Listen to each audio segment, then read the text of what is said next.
Assalamualaikum warahmatullahi wabarakatuh. Waalaikumsalam warahmatullahi wabarakatuh. Siang anak-anak ibu semua. Siang, Bu. Bagaimana kabarnya hari ini? Alhamdulillah sehat, Ibu. Baik, Edward. Sebelum kita mulai pelajaran, apa ini buat? Baik, sebelum mulai pembelajaran kita hari ini, alangkah baiknya kita berdoa sesuai kepercayaan masing-masing. Doa mulai.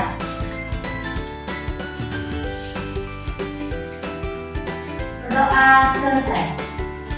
Oke, terima kasih Ketua. Sebelum Ibu masuk ke materi kita pada hari ini, Ibu ingin bertanya kepada Anda semua ya. Ibu sudah menyinggung sedikit materi pembelajarannya pada minggu kemarin. Ayo, siapa yang masih ingat? Ibu bahas tentang apa? Dongeng, Bu. Oke, masih ingat ya? Oke, Ibu sudah menjelaskan tentang dongeng ya. Jadi, apa itu teks dongeng? Ayo, siapa yang bisa menjawab? Saya, Bu. Ayo, oke dia. Dongeng merupakan sebuah cerita hayalan atau cerita yang tidak benar-benar terjadi, Bu. Ada pendapat lain? Saya, Bu. Oke, Dongeng itu cerita fiksi, Bu. ada lagi yang lain? Dongeng itu adalah cerita yang asal dari imajinasi orang. Baik, tepat sekali. Berikan tepuk tangan untuk semuanya. Jadi dongeng itu adalah sebuah cerita hayalan atau imajinasi yang tidak benar-benar terjadi. Umumnya bersifat mendidik dan mengandung unsur kesan moral. Jadi berangkat dari pengertian dongeng, ada struktur dongeng. Ayo, siapa yang tahu berapa struktur dari dongeng tersebut? 3, Bu. Ayo Vidya, coba sebutkan. Yang pertama itu ada pendahuluan, Bu. Lalu ada isi peristiwa, dan mereka dan bentuk. Baik. Ada yang tahu apa itu pendahuluan? Saya, Bu. Ya, tolong Risma. Pendahuluan merupakan bagian pengantar yang berada dalam sebuah dongeng, Bu. Oke. Sedangkan isi peristiwa, siapa yang bisa? Oke. Isi peristiwa merupakan bagian utama dan penting dalam sebuah dongeng, di mana isinya menggambarkan tentang kejadian secara berurutan, Bu. Oke, selanjutnya penutup. Ayo, Kairus. Ibu, kalau penutup itu merupakan bagian akhir yang terdapat dalam sebuah dongeng. Tepat sekali. Jadi struktur dongeng ini ada 3 ya anak-anak. Yang pertama pendahuluan, isi peristiwa, dan penutup. Pendahuluan ini merupakan bagian pengantar dalam sebuah dongeng. Ya, biasanya berisikan ringkasan tentang cerita tersebut. Selanjutnya isi peristiwa. Isi peristiwa ini merupakan bagian terpenting dalam sebuah dongeng yang menceritakan kejadian secara berurutan. Terakhir penutup. Penutup ini merupakan bagian akhir yang terdapat dalam sebuah dongeng yang pada umumnya berisikan pesan moral dan juga kata penutup ya. Dari struktur dongeng kita berangkat ke unsur-unsur dongeng. Ayo, siapa yang tahu ada berapa unsur-unsur dari dongeng? Saya, Bu. Oke, Risma? Ada 6, Bu. Oke, sebutkan Risma. Yang pertama ada tema, yang kedua latar, yang ketiga alur, kemudian tokoh dan tokohan, sudut pandang, dan yang terakhir ada amanat. Oke, baik, tepat sekali ya Risma. Jadi siapa yang ingin menjelaskan dulu apa itu tema? Ada yang tahu? Saya, Bu. Oke, Risma. Ayo. Tema merupakan ide pokok atau ide dasar dari sebuah cerita, Bu. Oke, tepat sekali ya. Ada yang tahu selanjutnya itu latar? Iya? Iya, Bu. Latar itu seperti keterangan, Bu, kayak keterangan waktu, tempat, atau suasana dalam cerita. Bagus. Benar ya, Nanda. Selanjutnya alur. Siapa yang bisa menjelaskan tentang alur? Bisa, Bu. Oke, Reni. Alur cerita itu jalannya sebuah cerita, Bu. Wah, tepat sekali ya, Nanda.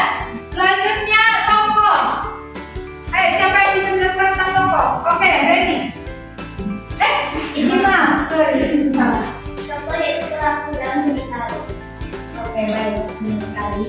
Selanjutnya penokohan.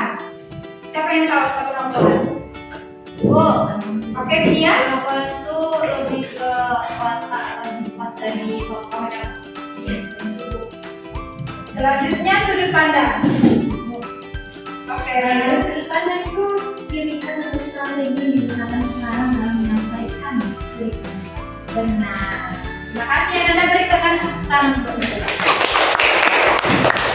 Jadi Ibu ulas kembali unsur-unsur dari teks dongeng itu ada tema, latar, alur, pokok, penokohan, dan sudut pandang. Jadi tema ini merupakan ide pokok atau ide utama gagasan dari sebuah cerita dongeng tersebut. Selanjutnya latar. Latar ini tempat kejadian dongeng itu diceritakan. Selanjutnya alur yang merupakan jalan cerita dongeng tersebut.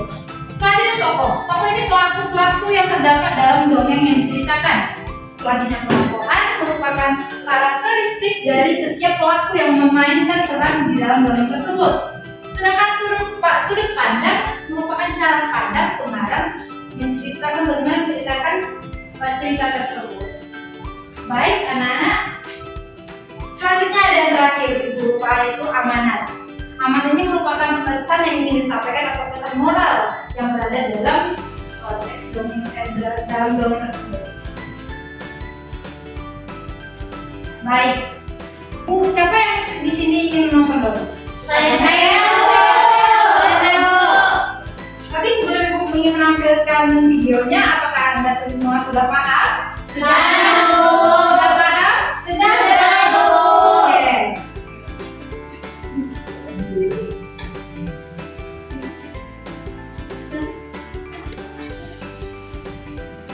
Oke, sebelum Ibu menampilkan videonya, Ibu harap kalian simak baik-baik.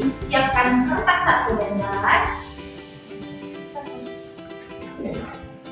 Nah, setelah kalian menyimak, perhatikan nanti buat unsur-unsur dari dongeng tersebut ya.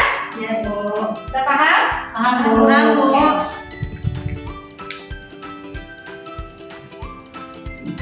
Empat sekawan. Pada suatu ketika ada sebuah danau besar di dalam hutan. Di sana tinggallah 4 sekawan. Seekor tikus bermata besar dan berekor panjang. Seekor rusa coklat keemasan dan cantik. Burung gagak hitam. Dan seekor kura-kura yang bergerak sangat lambat. Si gagak tinggal di pucuk pohon blackberry dekat di tepi sungai.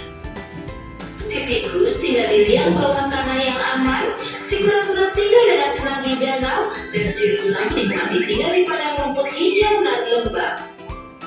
Seperti setiap hari, keempatnya berkumpul, tapi hari ini, setelah lama ditunggu, si rusa tidak hadir. Mereka sangat bingung. Mereka semua sangat khawatir dan curiga pada si rusa. Si gagak berkata, "Tunggu, aku punya ide. Aku akan mencarinya." Kau benar. Gak mulai mencari si rusa. Dia berkuak keras-keras tapi sia-sia. Akhirnya dengan kecewa dan nada rendah, dia kembali berkuak keras. Dan kali ini terdengar sahutan. Oh, itu pasti suara si rusa. Si gagak lantas terkejut melihat seorang pemburu telah menjerat si rusa dalam perangkapnya. Dia menenangkan si rusa dan bergegas kembali ke teman-temannya.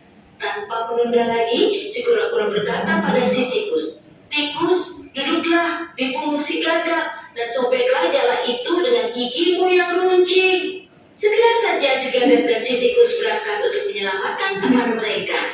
Dengan gigi runcingnya, si tikus menyobek seluruh jala dan membebaskan si rusa. Sementara itu, si kura-kura lamban juga tiba di tempat. Setelahnya, keempat sahabat itu saling bersambutan dengan gembira. Tiba-tiba, ada suara datang. Si pemburu sedang mendekat. Si gagak terbang cepat dan bertengger di pohon. Si tikus lari ke liangnya, dan si rusa lari pergi karena masih ketakutan. Si kura-kura tertinggal sendirian. Dia berusaha lari tapi tidak bisa cukup cepat untuk lolos dari mata si pemburu. Si pemburu lantas menangkap si kura-kura dan menaruhnya dalam tasnya. Sementara dia berjalan dan berpikir, "Aku akan makan kura-kura hari ini." Si gagak melihat semua itu.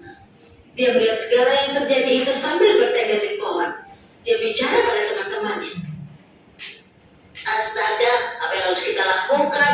Kita harus melakukan atau dengan sangat cepat. Si rusa berkata, kita bisa lakukan satu hal. Aku akan pura-pura makan rumput. Si pemburu akan melihatku dan mengejarku, meninggalkan tasnya.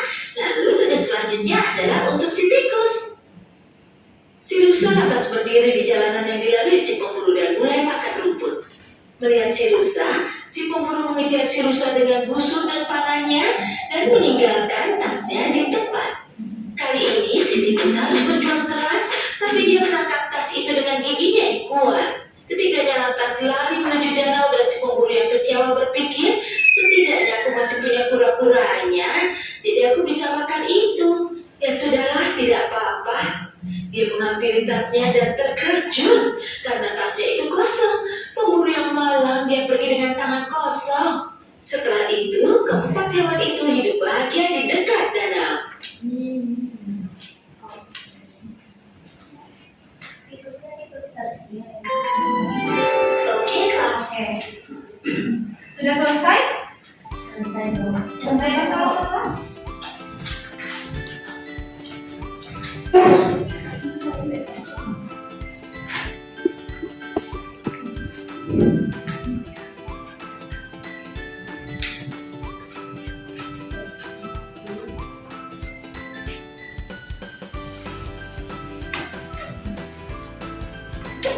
Baik anak-anak,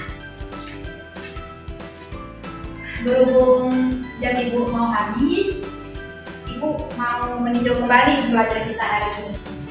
Jadi siapa yang bisa menyimpulkan apa materi pembelajaran kita untuk hari ini? Bisa Bu. Oke, Reni. Baiklah Bu, kesimpulannya dari pembelajaran kita hari ini yaitu dongeng merupakan sebuah cerita atau cerita yang tidak benar-benar terjadi, Bu. Nah, dongeng ini memiliki 3 struktur, yaitu pendahuluan, isi peristiwa, dan penutup. Unsur-unsur dongeng yaitu ada tema, latar, alur, tokoh pentokohan, sudut pandang, dan amanat. Baik, tepat sekali ya jawaban ini. Ada pendapat lain? Sama-sama? Sama. Oke, jadi ibu simpulkan lagi bahwa dongeng itu merupakan cerita khayalan atau cerita yang tidak benar-benar terjadi yang bersifat imajinasi, mengandung unsur menghibur dan bersifat pendidikan, mengandung unsur pendidikan. Nah, cerita dongeng ini diceritakan secara turun-menurun ya anak, dan cerita ini biasanya dibuat karena melihat situasi yang telah dilihat oleh pengarang. Nah, dongeng ini memiliki 3 struktur. Yang pertama, pendahuluan, isi peristiwa, dan penutup. Selanjutnya, unsur-unsur dari dongeng ini ada tema, alur, latar, tokoh, pentokohan, dan sudut pandang. Yang terakhir, amanat. Sampai sini paham? Paham, Bu. Oke, terima kasih ya anak-anak ibu semua. Oke, buat Kiri, Bu ucapkan terima kasih. Assalamualaikum warahmatullahi wabarakatuh. Waalaikumsalam warahmatullahi wabarakatuh.